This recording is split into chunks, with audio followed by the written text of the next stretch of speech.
Good morning मेरे प्यारे बच्चों, आप सबका फिजिक्स क्लासेस में स्वागत है। आज हम पार्ट 4 वीडियो के लिए पढ़ने जा रहे हैं। जैसा कि आप सबको पता होगा, पार्ट 1, पार्ट 2, पार्ट 3 के वीडियो आप सबको उपलब्ध हो गए हैं। तो आप सब अगर कोई भी वीडियो पार्ट 1, पार्ट 2, पार्ट 3 नहीं तो पहले वीडियो देखें, इसके बाद पार्ट 4 पर आएँ। तो आज हम लोग वहाँ से शुरू करेंगे जहाँ से मैंने पार्ट 3 का वीडियो समाप्त किया था। आज हम उसी के आगे पढ़ेंगे। देखते हैं हम लोग रूस में 2005 में रूस में कुछ नए कानून बने हैं। इन कानूनों को बनाकर रूस के राष्ट्रपति को कुछ और शक्तियां सौंपी गई। यानी 2005 में रूस में एक नया कानून बना है और इस कानून को बनाकर रूस के राष्ट्रपति को और शक्तियां सौंपी गई। इसी वक्त अमेरिकी राष्ट्रपति ने रूस का दौरा किया था। यानी इसी समय 2005 के दौरान ही अमेरिका के राष्ट्रपति ने रूस का दौरा किया। ऊपर दिए गए कार्टून के अनुसार लोकतंत्र और सत्ता के केंद्रीकरण में क्या संबंध है, यानी जैसा कि कार्टून में दिख रहा होगा आप सबको, यह किस चीज़ की तरफ ध्यान खींचा गया, उसकी पुष्टि में क्या आप कुछ और कार्टून जुटा सकते हैं। तो हम लोग देखते हैं आंसर। ऊपर दिए हुए कार्टून से यह प्रदर्शित किया गया है कि लोकतंत्र को अपने अनुसार संचालित करने के लिए व्लादिमीर पुतिन ने ऐसे कानून बनाए जिससे वे लोकतंत्र को कठपुतली बनाकर अपने संकेतों पर चला सके। इसकी पुष्टि में वे अपने कार्टून जुटाए जा सकते हैं। इस कार्य बाकी आप सब खुद स्वयं कर सकते हैं। यानी यहाँ ये बताया गया कि जो व्लादिमीर पुतिन थे, उन्होंने इस प्रकार का कानून बनाया जिससे वो लोगों को अपने इशारे या संकेतों पर नचा सके या चला सके। जैसे बंदर बंदरिया का डांस होता है तो वो नचाता है, उसी तरह ये भी चलाना चाह रहे थे। तो एक और देखते हैं हम। मेरे स्कूल में हर महीने क्लास मॉनिटर बदल जाता है, क्या आप इसे इस सत्ता की साझेदारी बता रहे हैं?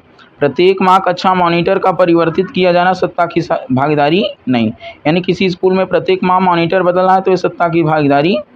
सत्ता में सहभागिता करने वाले राजनीतिक दल अपनी शक्तियों का प्रयोग करके एक दूसरे के कार्यों पर नियंत्रण रखते हुए प्रभावित करते हैं। अब आगे हम देखते हैं क्या समझा क्या जाना। तो सत्ता के बंटवारे के कुछ उदाहरण निम्नलिखित हैं। ये सत्ता की साझेदारी के 4 श्रेणियों में से किसमें आते हैं? यहाँ सत्ता का साझा कौन किसके साथ कर रहा है? बम्बई उच्च न्यायालय ने महाराष्ट्र सरकार को आदेश दिया कि वह तत्काल कार्रवाई करे और बम्बई के साथ अनाथालयों के 2000 बच्चों के रखरखाव में सुधार करे। यानी हम लोगों ने पढ़ा था सत्ता का जो विभाजन होता, एक को क्षैतिज वितरण और एक को ऊर्ध्वाधर वितरण। यहाँ महाराष्ट्र सरकार के विभिन्न अंगों के मध्य सत्ता या शक्ति के विभाजन का उदाहरण है। महाराष्ट्र सरकार न्यायपालिका और कार्यपालिका के बीच में साझेदारी कर रही है। आगे हम लोग देखते हैं कनाडा की ओंटारियो प्रांत की सरकार ने वहां के मूलवासी समुदाय के साथ जमीन के दावों का निपटारा करने पर सहमति दे दी। स्थानीय मामलों के लिए जवाबदेह मंत्री ने घोषणा की कि सरकार मूलवासी समुदाय के साथ पारस्परिक सम्मान और सहयोग की भावना से काम करेगी। तो यह विभिन्न सामाजिक समूहों की भी सत्ता की सहभागिता का क्या है? उदाहरण है। यहाँ मूलवासी तथा अन्य सामाजिक समूहों की भी सत्ता की साझेदारी हो रही है।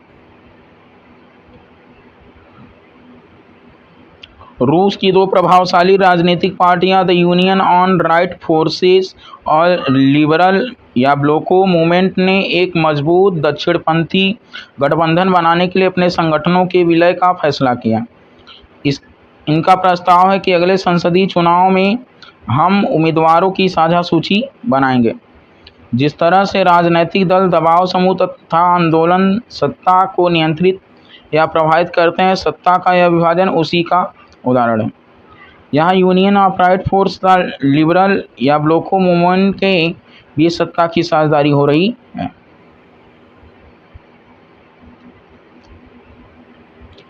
नाइजीरिया के विभिन्न प्रांतों के वित्त मंत्रियों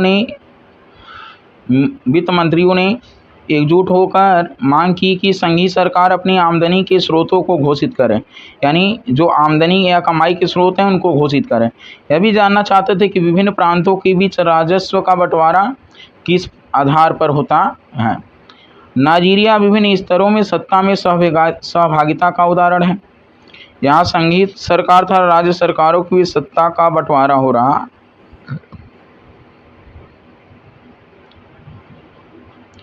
पार्टियां सत्ता के लिए आपस में प्रतिस्पर्धा करती हैं, यानी जितने भी राजनीतिक दल होते हैं उनमें सत्ता को पाने के लिए आपस में प्रतिस्पर्धा होती है। पार्टियों की यह आपसी प्रतिद्वंदिता ही इस बात को सुनिश्चित कर देती है कि सत्ता एक व्यक्ति या समूह के हाथ में न रहे।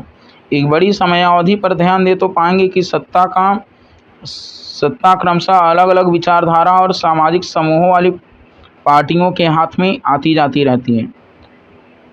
कई बार सत्ता की भागीदारी एकदम प्रत्यक्ष दिखती है, क्योंकि दो या दो से अधिक पार्टियां मिलकर चुनाव लड़ती हैं और सरकार का गठन करती हैं।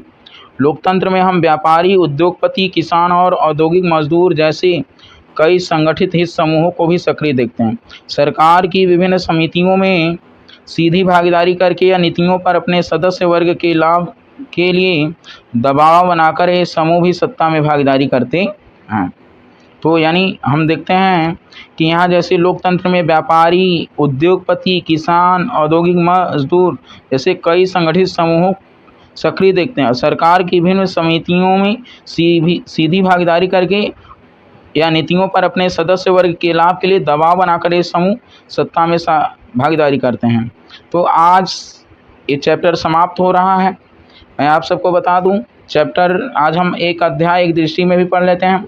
बाकी इसके बाद आपको इस चैप्टर से जो महत्वपूर्ण शब्दावली होगी वो भी बताया जाएगा। इसके अलावा जितने भी इस चैप्टर से बहुविकल्पी बन सकते हैं सारे बहुविकल्पी होंगे। पेपर में जिस तरह के प्रश्न पूछे जाते हैं उसी तरह के पेपर आपको यानी उसी तरह के प्रश्न आपको कराए जाएंगे। बाकी लघु उत्तरी, दीर्घ उत्तरी सारे प्रश्नों को मैं करवाऊंगा। तो आप सब ज़रूर इस वीडियो को देखें और पार्ट 4 ही नहीं आगे आने वाले कई पार्ट आएंगे इस चैप्टर से संबंधित, यानी सत्ता की साझेदारी। और एक बात बता दूं, मैं पहले तो अब जितने भी पॉलिटी में चैप्टर हैं सारे चैप्टर को एक साथ कराया जाएगा। आइए हम लोग पढ़ते हैं एक दृष्टि में। तो द्वीपीय देश श्रीलंका भारत के दक्षिणी राज्य से तमिलनाडु से कुछ किलोमीटर की दूरी पर स्थित है। वर्तमान में इसकी जनसंख्या 2.19 करोड़ है। श्रीलंका की जनसंख्या में 74% सिन्हली, 11% तमिल, 8% ईसाई, 7% मुसलमान हैं। सिन्हली समुदाय के बाहुल्य वाला श्रीलंका 1948 ईस्वी में स्वतंत्र देश बना। 1956 ईस्वी में बनाए गए कानून के तहत तमिल भाषा को दरकिनार कर दिया गया था। सिन्हलियों ने सिन्हली भाषा को देश की एकमात्र राजभाषा घोषित किया गया। विश्वविद्यालय और सरकारी नौकरियों में सिन्हली समुदाय के लोगों की वरीयता दी जाती थी। श्रीलंका के नए संविधान के तहत प्रावधान किया कि देश की सरकार बौद्ध मतों को संरक्षण प्रश्रय प्रदान करेगी।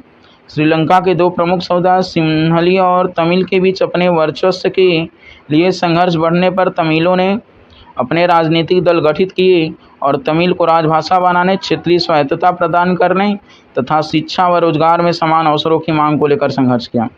यूरोप का देश बेल्जियम क्षेत्रफल में भारत के हरियाणा राज्य से भी छोटा है और इसकी सीमाएं यूक्रेन व जर्मनी को भी स्पर्श करती हैं। इसकी जनसंख्या 1 करोड़ से अधिक है, जहां हरियाणा की जनसंख्या इसकी 2 गुनी है। बेल्जियम में देश की कुल जनसंख्या 59% लोग फ्लेमिश क्षेत्र में रहते हैं। इनकी भाषा डच है। देश के शेष 40% लोग वेलोनिया क्षेत्र में निवास करते हैं, फ्रेंच भाषा बोलते हैं। देश में मात्र 1% लोग जर्मन भाषा बोलते हैं। बेल्जियम की राजधानी ब्रुसेल्स के 80% लोग फ्रेंच भाषा बोलते, जबकि 20% लोग डच भाषा। ये राजधानी की बात की जा रही। बेल्जियम के संविधान में प्रावधान है कि वहाँ की केंद्र सरकार में डच और फ्रेंच भाषाई मंत्रियों की संख्या समान होगी। कुछ विशेष कानून तभी बनाए जा सकते हैं जब दोनों भाषा समूह के सांसदों का बहुमत